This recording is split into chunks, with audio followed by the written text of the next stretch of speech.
Olá, está começando mais um Justiça do Trabalho na TV, produzido pelo Tribunal Regional do Trabalho de Santa Catarina. Negação do direito de greve ou garantia do direito ao trabalho? Hoje vamos começar a discutir um tipo de decisão que costuma gerar polêmica na Justiça do Trabalho. São os interditos proibitórios, utilizados por empresas para impedir manifestações de grevistas na entrada de seus estabelecimentos. Nesta primeira entrevista sobre o assunto, vamos conversar com Roberto Massami Nakajo, juiz do trabalho em Santa Catarina. Ele também é professor da Universidade do Sul de Santa Catarina, a Unisul, onde leciona Direito Processual nas áreas civil e trabalhista e professor do curso de pós-graduação da Matra 12. Bem, juiz Roberto Nakajo, muito obrigado por ter aceitado falar sobre esse tema que, diga-se de passagem, né, é um tema espinhoso, né, que é um tema bastante polêmico. E eu gostaria de começar a nossa entrevista pedindo para o senhor tentar fazer uma explicação o mais didática possível sobre o significado do interdito proibitório. O que é um interdito proibitório? Agradeço a oportunidade de comparecimento. Quanto ao tema em si, esse tema de fato é muito polêmico e as decisões judiciais, elas têm sido bastante controvertidas nos últimos tempos. O interdito proibitório é uma das espécies de ações possessórias. A nossa legislação prevê esse tipo de ação para a proteção da posse determinada do sujeito. Ele tem a posse de um bem e esse bem, se esse direito dele for violado, ele tem as ações possessórias à disposição. Certo. As ações, basicamente, elas são três tipos de ações possessórias. A primeira seria a reintegração de posse. Para que serviria uma reintegração de posse? Imagine o seguinte, eu estou voltando para minha casa, o Vanderlei está voltando para sua casa, chega na sua casa algum desafeto, alguma pessoa estranha e invadiu o seu imóvel. É o que chamamos de esbulho, tecnicamente chamado de esbulho. Nesse caso, nós temos a ação de reintegração de posse, que serve exatamente para que você consiga recuperar essa posse. Certo. Existe também a chamada ação de manutenção de posse. Para que serve a ação de manutenção de posse? Nesse caso, a posse do sujeito ela não foi perdida. O sujeito, então, ele ainda está na posse, só que essa posse está sendo turbada, incomodada, perturbada. Ameaçada?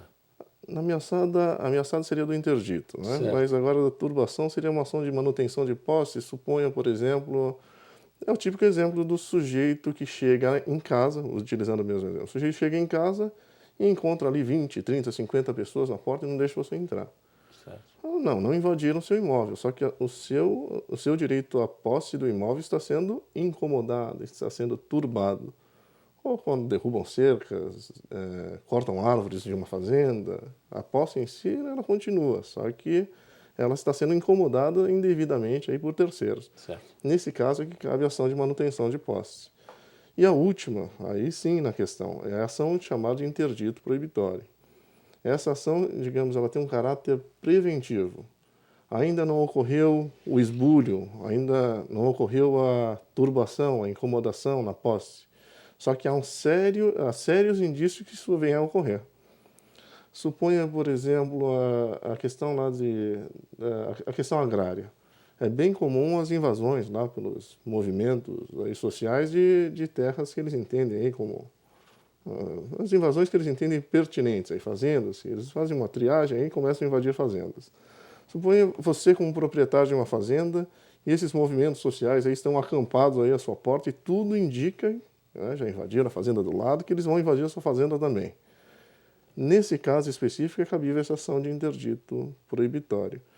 No caso ali do direito do trabalho, essas ações de interdito proibitório têm sido utilizadas também, muitas vezes os grevistas, em greves anteriores, invadiram o estabelecimento, quebraram o estabelecimento, ou se não, ficaram ali impedindo o acesso de empregados na porta, e devido a essas ações anteriores, em uma nova greve, as empresas costumam entrar com essa ação de interdito, com o intuito de se prevenir, com o intuito de que, se iniciada a greve, esses atos não venham a ocorrer novamente. Bom, juiz Nakajo, algumas decisões de interditos proibitórios, elas impedem que os trabalhadores que estão em greve cheguem a menos de 30, 40 ou até 100 metros de distância da porta das empresas.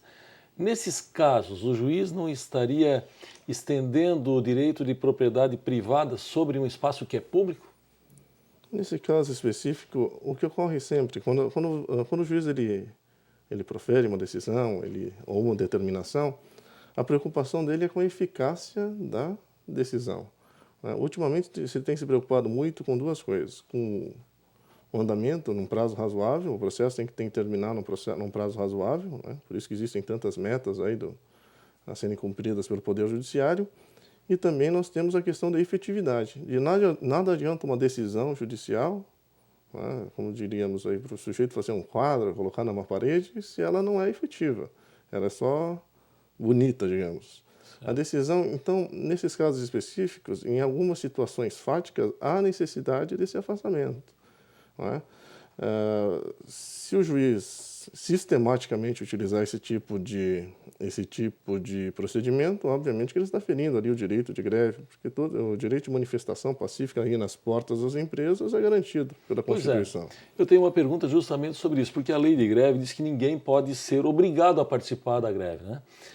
Mas também garante o direito dos grevistas de tentarem, digamos, pacificamente, né, convencer os demais a aderir ao movimento. E como se daria esse convencimento se esses grevistas não puderem se aproximar dos colegas que estão próximos ao portão da fábrica e ainda não estão em greve? É exatamente o que você me disse agora mesmo. A questão é pacificamente, não é? Desde a escola, as crianças aprendem o seguinte, que o seu direito vai até onde começa o direito de terceiro. E o direito de greve é igual. Temos o direito ali do empresário de manter a atividade e tem os direitos daqueles que querem trabalhar.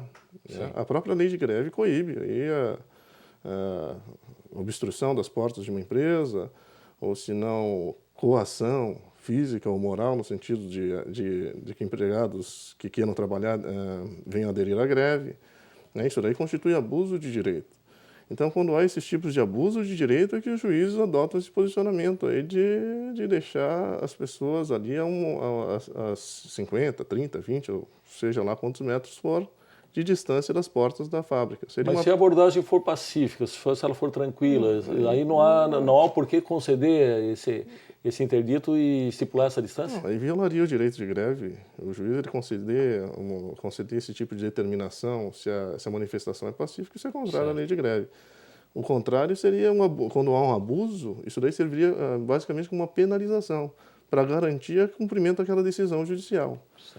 É como se chegassem ali, naquele primeiro exemplo nosso ali. O sujeito está na porta da sua casa, 20, 30 pessoas, e o juiz manda somente desobstruir. Mas aí você chega em casa ali as pessoas começam a xingar, ou senão elas começam a te ofender, a tirar coisas. Se está entrando de carro, riscam o carro. Então a decisão, embora as portas estejam desobstruídas, essa decisão não está sendo eficaz. No final você vai ficar com medo e não vai entrar em casa. Nesse caso específico, o juiz ele poderia determinar. Em questões envolvendo a lei Maria da Penha também, alguns juízes já determinaram uma distância, uma distância do agressor aí, da vítima. E não é porque é a rua que você pode fazer o que quiser, não é? Claro. Tem que respeitar a questão ambiental, a questão legislação em geral.